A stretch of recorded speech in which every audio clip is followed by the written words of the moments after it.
And just briefly, with respect, I object to the premise. I think the environmental protection all too often, too frequently, leads to economic gain and economic vitality. I think one of the great examples is the situation with blue crabs in the Chesapeake Bay today, in which finally the governors got serious about putting restrictions on blue crab harvest. What's turned out is a great, on the catch of females as a percentage, what's turned out is that the base is so increased that the actual harvest has increased while we're still below the thresholds on a percentage basis. So there's a win-win situation. In another example, the University of Virginia has done a study on agriculture and what restrictions on or getting further gains in terms of agricultural pollution reduction will do for the rural economy shows that the job gain would be net plus as opposed to net negative, as the Farm Bureau and others are so direly predicting. So I think often we'll see that good economics comes from good environmental policy.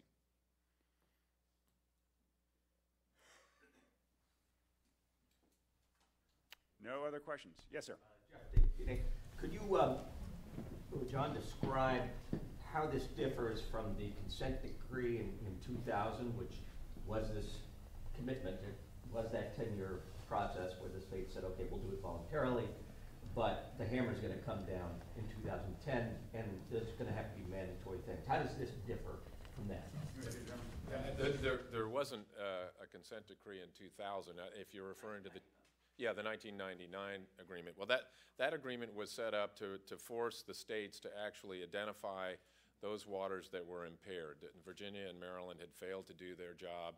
EPA had failed to oversee and make sure that they did their job, and so American Canoe and American Littoral Society sued them. And they established a very elaborate consent decree that identified when those waters were going to be identified by the states and when they were going to develop pollution reduction, total maximum daily load, TMDL, for each of those water bodies and the bay. And the deadline was 2010 for the bay. And that commitment was added to the Chesapeake 2000 agreement, along with some other water quality goals like a 40% reduction in nitrogen. But those goals weren't achieved, and the TMDL alone can't do all of the work. And that's why we believed it was important to go forward with a lawsuit that required the administrator to develop plans that were going to comply with the 5 primary goals of the Chesapeake 2000 agreement. For example, one of the things that we asked for and negotiated hard for and got was a commitment that the agency will address toxics. You know, it's been on the list for a while of something that needs to be done, but the Anacostia and the Elizabeth River are still impaired for toxics. So here in this agreement, there's a very lengthy commitment to addressing that issue.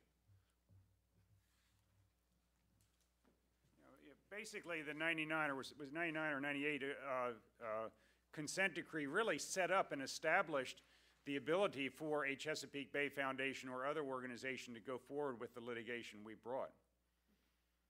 Tim, did you have another? Are we good? Yeah, well, not long ago you were sort of voicing your frustration with the federal commitment as expressed in some of the draft documents of this plan and threatening to revive this lawsuit. What do you see different now from what they had out there before? Well, again, I'll ask John if he wants to comment, but what we got was a signed agreement that is a legal document with a large majority of what we were after in it. So when we were expressing frustration back in the depths of the middle of that long, cold winter, that was really because at that point we weren't sure we were going to get an agreement. And now we are, and so we're appreciative, we're celebratory, and we're looking forward to moving forward. Yes, again. There are a number of stakeholders here who will not care for this. Can they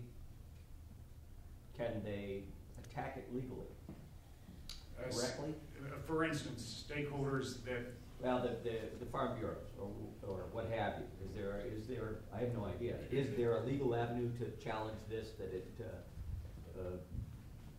I'll let John, and I want to talk about the Chesapeake Clean Water Act in that vein as well. Sure.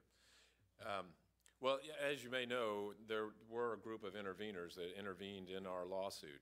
They were primarily the Virginia and Maryland wastewater treatment associations and stormwater associations. And they were very concerned that this agreement may impair their ability to negotiate with the states on their loads under the TMDL. And the court did not allow them to participate in the settlement negotiations, but we were required to update them on the status of those negotiations, and actually had a conference call with them on Monday and explained the situation.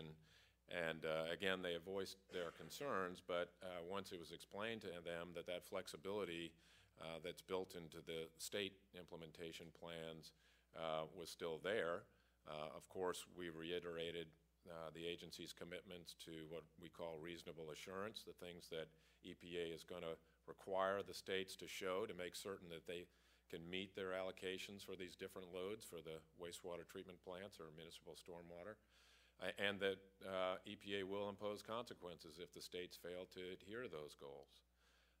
But I think they understood that that was inherent in the process, and that this agreement, makes them ironclad, I guess is the best way to put it. So go ahead. And in relation to that, if you were to ask me, is this the end? Or we got everything we need with the executive order? Are we done? The answer is no.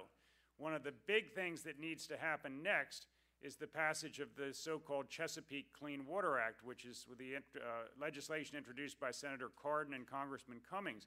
And the reason I mention it in relation to your question is because that legislation is critically needed in order to erase any shadow of a doubt about the jurisdiction EPA has to implement the TMDL, the final pollution reduction budget for the Bay, so that it will not be tied up for years in litigation by interveners, polluters who don't want to reduce pollution.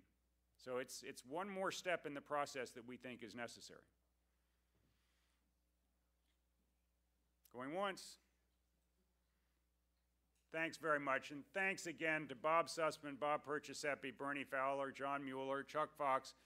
We really do appreciate your being here. Thank you.